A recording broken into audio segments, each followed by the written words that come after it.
said that the people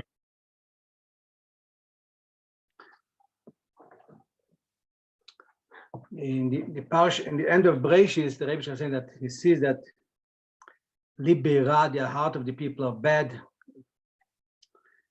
and therefore he is considering about destroying, erase, to wipe out the whole world.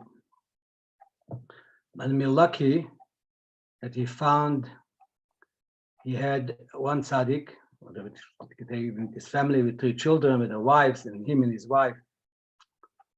So that's giving us 8 people. And so he said that, okay, I'll save them. He told them to build a teva, took him to build a teva 120 years, but that's a question why it takes so long. I don't know if we'll get into that. Anyway, then finally he got into the teva, and the people threatened that they will kill him, they'll destroy the teva. So Hashem showed him that he's boss, they couldn't do anything. And they were for 111 days in the teva, and in the teva now physically doesn't make sense how all the animals in the world, with the birds, not fish, but the birds and kosher animals and non-kosher animals were all in the teva. And remember, it wasn't such a big teva. It was in our 300 ames is 150 meters. By 50 ames means 25. It's 150 by 25 meters. One floor in top is for the people living there, maybe the storage of the food. Then they had the second floor with the animals. So in one floor, put in all the animals of the world. And there, and this thing also had to put the shadim in there, but that does not understood. That shed. If the fish didn't have to go in there, why the shadim have to go in there? After 111 days, when he finally comes out, he brings a korban to the Eibishter. Then he gets shiker and Chom messes him up. And then we have the story of Nimrei, but then we have the story about the Tower of Babel. And the people build the Tower of Babel, and Hashem destroyed that also. Not in such a terrible way like the marble. He just spread them all everywhere. That's the main punishment. And after the marble, Hashem gave an oath that he'll never bring a marble and destroy the whole world again. Okay, so let's think a second what's happening here. See, in Pshat, we're learning it like the Rebbe saw that the people, he gave them free choice, so they didn't behave. They were Malicham was bad, they were killing, they were robbing, robbery, etc. So therefore, he decided he has to destroy them. The Deira Floge wasn't so bad. They were very friendly to each other. Had Tzadini from being nice to each other, the war, but they were against the Eibishter. That's why Hashem didn't kill them. But again, we start the idea of looking, first of all, the idea of, and another interesting thing, it says that why is the marble called Mei Neach, the water of Neach? Because really, the Zohar says we are faulting a little bit Neach that he didn't daven for them enough. He didn't daven enough for the Rishonim, like Avram Avinu daven for Zdein. So in other words, we're faulting a little bit Neach. So the question is, why the Neach didn't daven? What cost them money to daven? He's building a table for 120 years. The Shiri could daven for them, save himself some work. So why Taka didn't daven?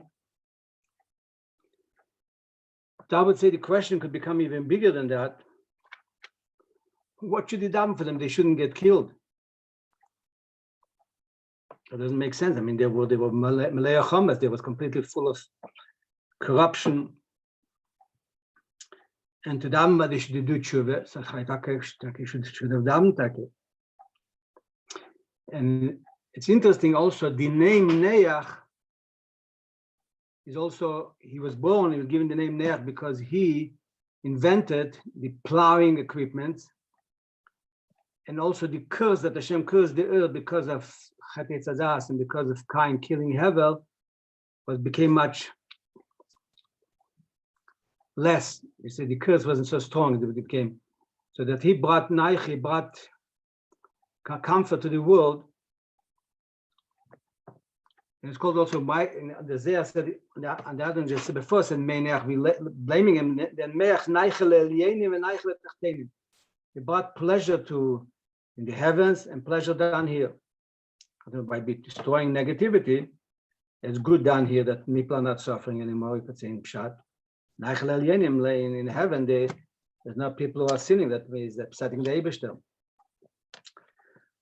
So again, we are going back to the principle that Eibishter created the world, and he knew everything is going to happen.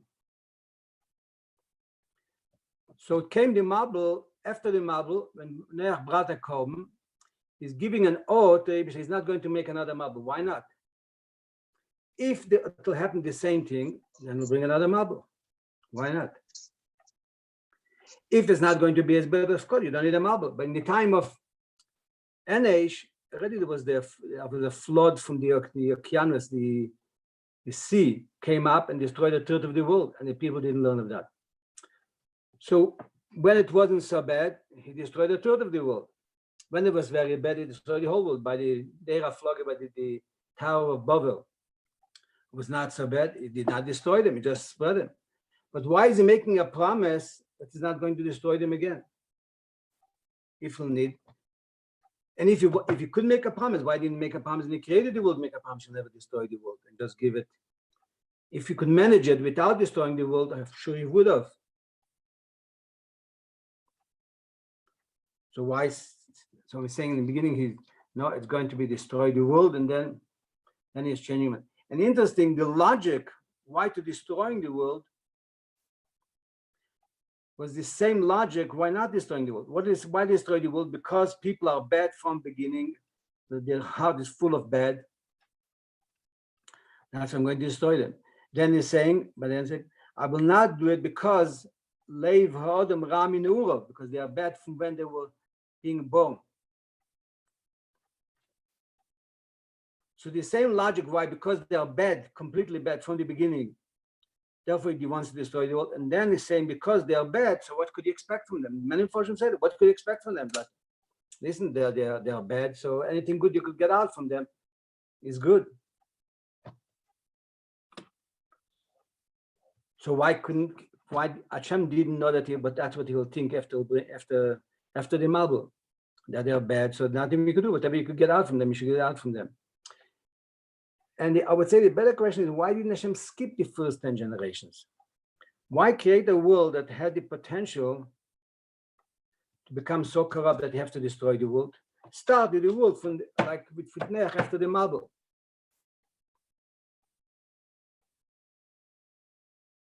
And to avoid that kind of terrible destruction of everything, of the whole world. So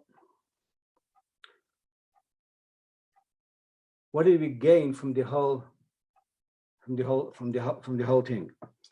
And also Hashem said, you're giving a keshet, a rainbow, as a sign that you're not going to destroy the world. A rainbow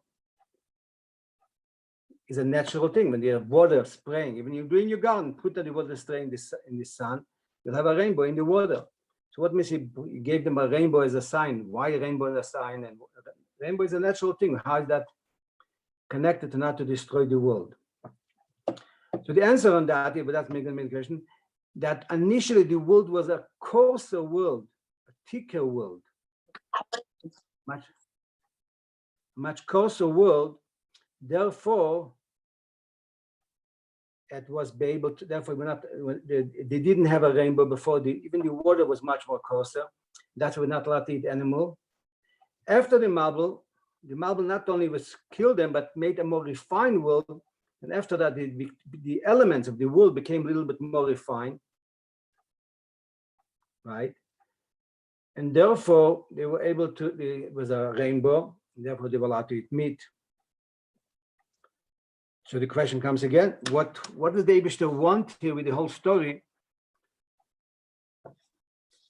Right, and And why are we telling us that Noach got shikar? I mean, he lived for 350 years after that. He's not telling anything, just the idea that he got shikar.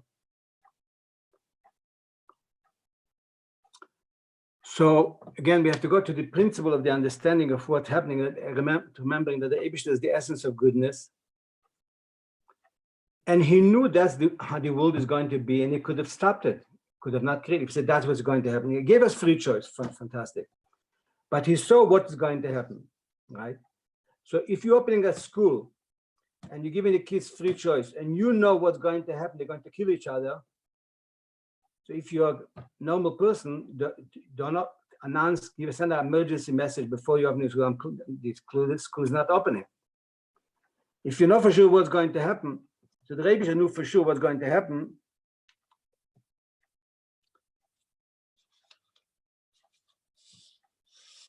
Just want to bring in a little bit of, maybe in a lighter note. Noach built the Teva 120 years. What happened? One of the reasons why Hashem wanted him to build it, the reason it took him so many years because he wasn't allowed to get anybody to help him. Not going to the halachic, but that comes out. The Rebbe told him to build, he had to build it himself. So it takes a lot of years to build different support system in how to be able to hold all these kind of things. But when somebody came over to him, one of the purposes of him building the Teva wasn't to save him. The Rebbe was saying, people came to ask him, Noach, what you building this big contraption here? So he told them, the Rebbe is not happy with what's happening here. And he's going to destroy the world. And he told me to build a Teva that the people will be fine, whoever will be saved. So he told them what's going to happen. Hashem wasn't keeping it a secret. And he gave them a real opportunity to do tshuva, if you want to say simply what he wanted to say. But it looks like it didn't help, it didn't work. But the simple pshat I'm saying. Some say that they did do tshuva, didn't do enough tshuva. So they didn't do tshuva. So but Avram, but we're not going to topic in Avram, that he gave them people to eat and to sleep, and he gave them all the everything. Avram was very wealthy. That they say that the genes of most Jews, they want to be rich, and he gives tzedakah because we're coming from Avram Avinu, that he was very wealthy and he was feeding tens of thousands of people in the desert with the best luxury, best kind of food. And he made Baalei Tshuva. He was Megayer Anoshim. According to some Meforshim, the majority of the world he was converted to believe in the Eibishter. So Noach was telling them about the punishment didn't help. Avram was giving them eat and drink, and he's explaining them also about the Eibishter, but everything in a positive way.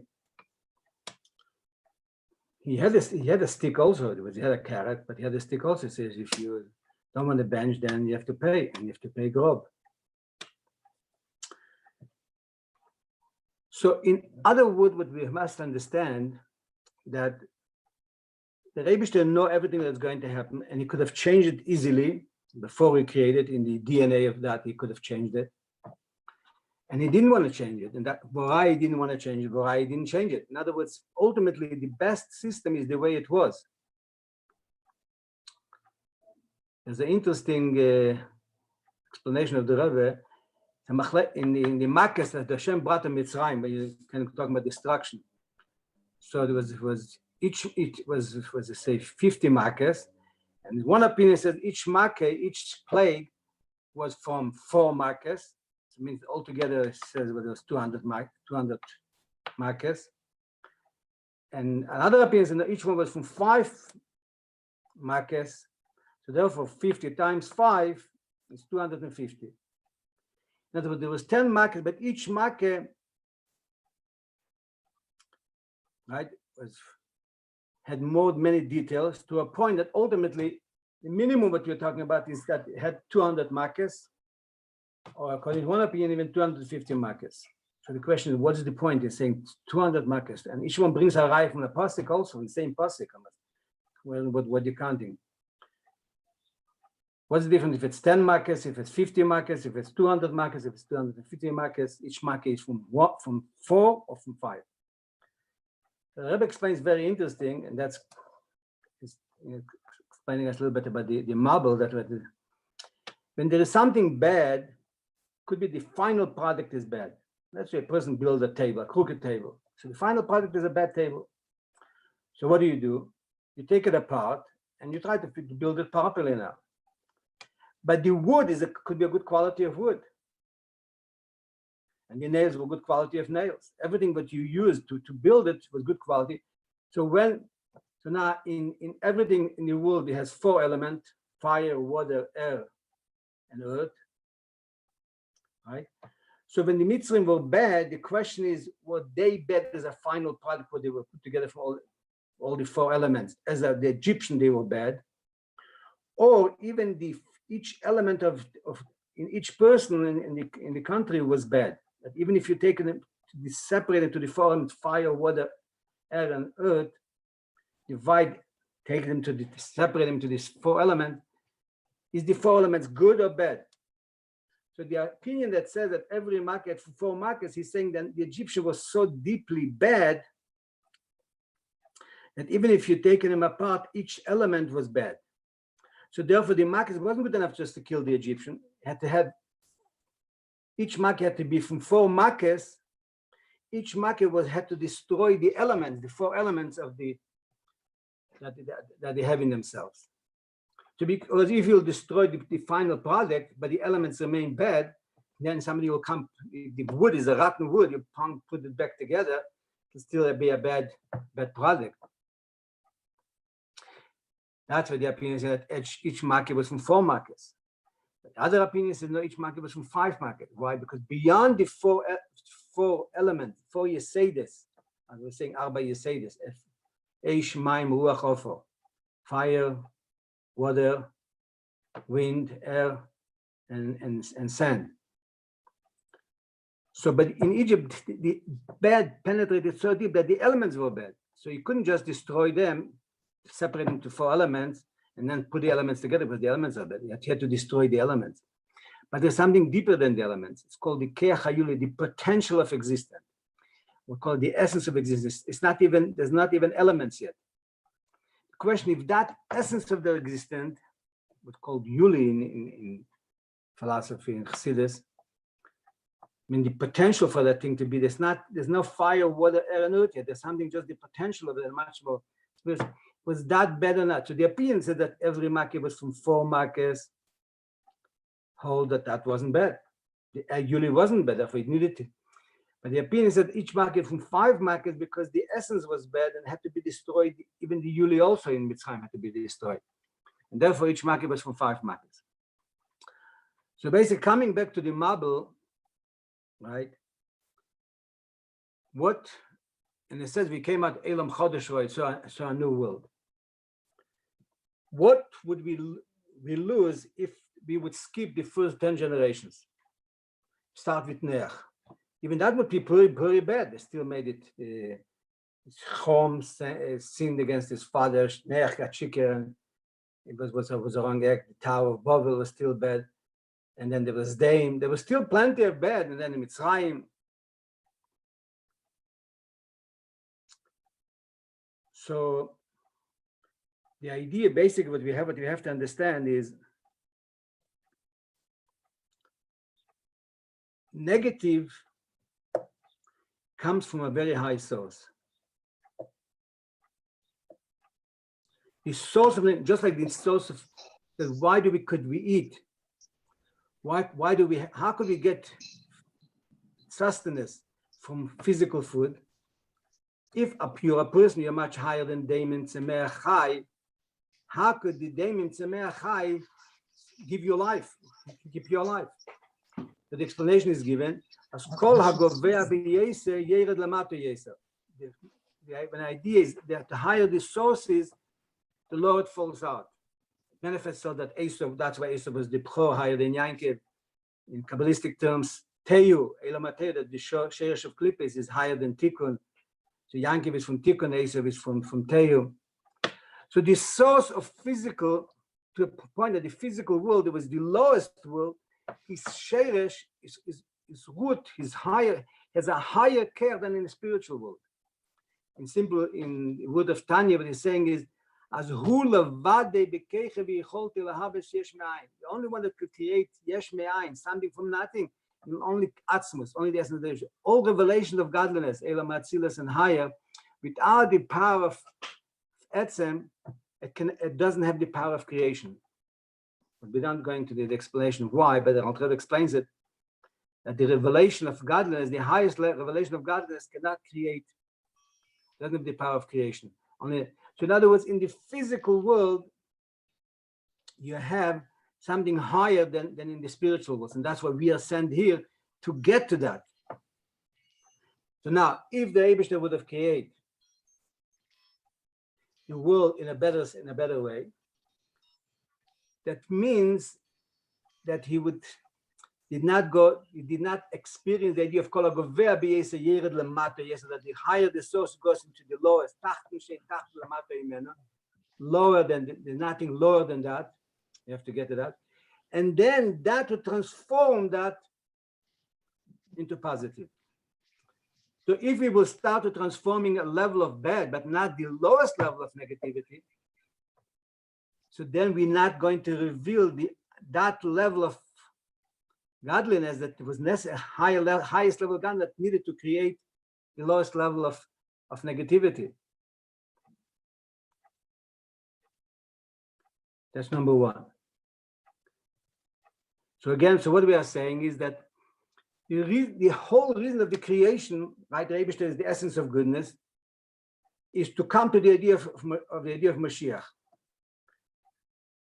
Let me ask, what means Mashiach? Mashiach means Vitvesurach Hatu Me'avir Min Haaretz, right? I've removed it, but then more that he'll be transformed everything to positive.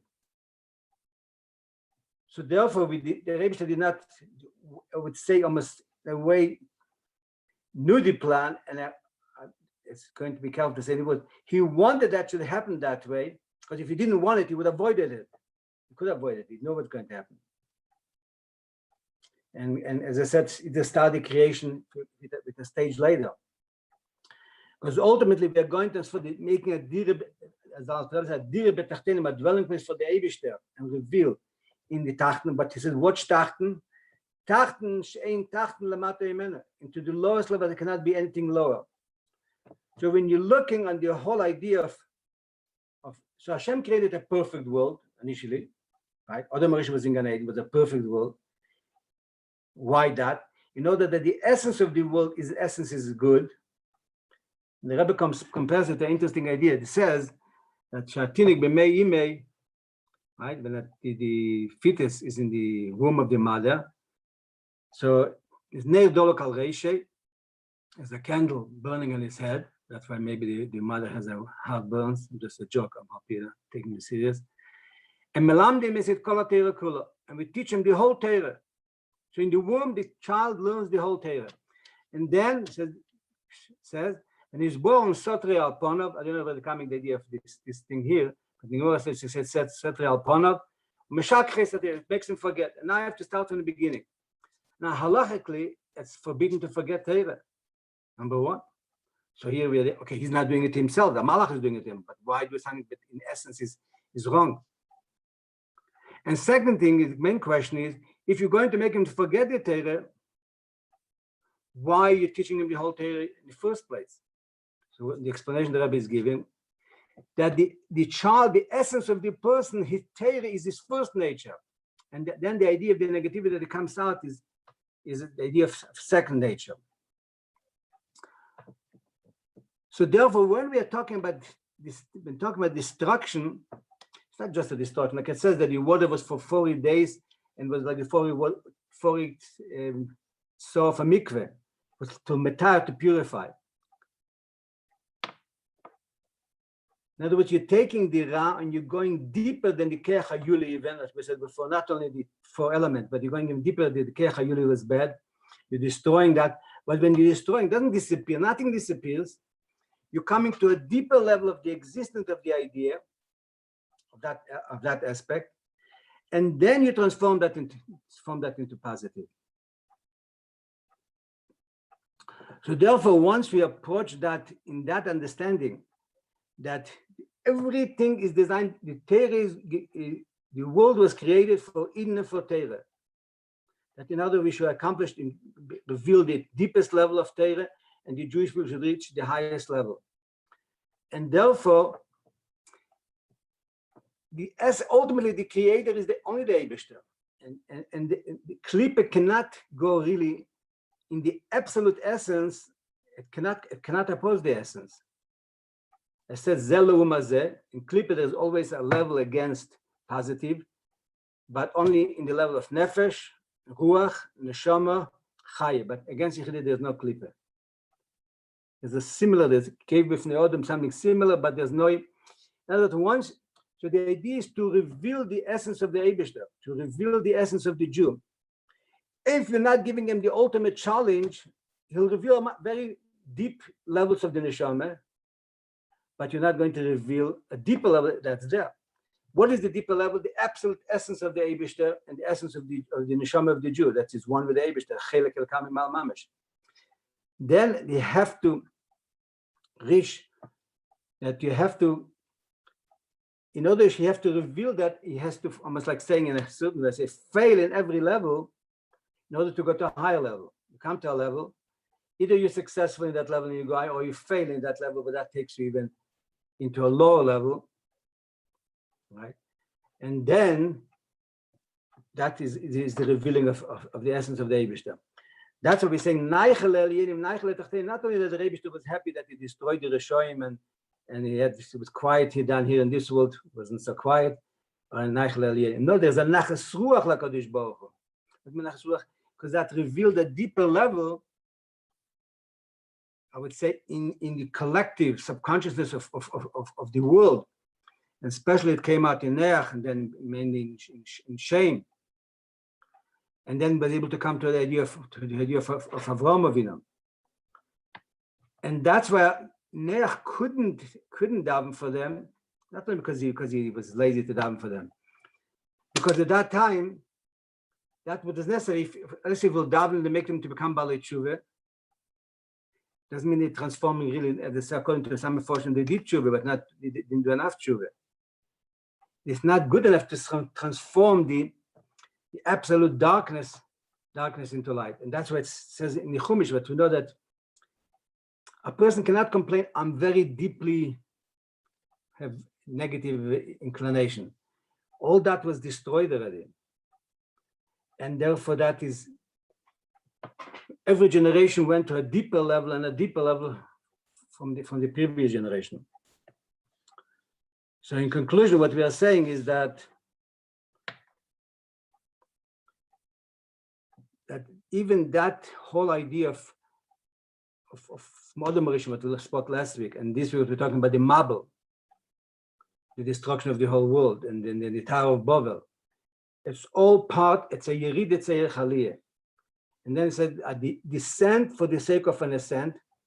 And then it says, I mean, Yerid is a chelik of the leg, just like in Hilchas Shabbos. Seiser al Menasem, somebody this breaks down something in order to build, is transgressing building. So some destructions are absolutely necessary in order to grow up, so it becomes a chelik of the aliyah. So for us is to look on that being of the Mabul who destroys everything negative in us, and therefore be able to get to our etzem neshama, to etzem connection with the Eibishter, right? And from that bring it out into the other stages in our life. Thank you.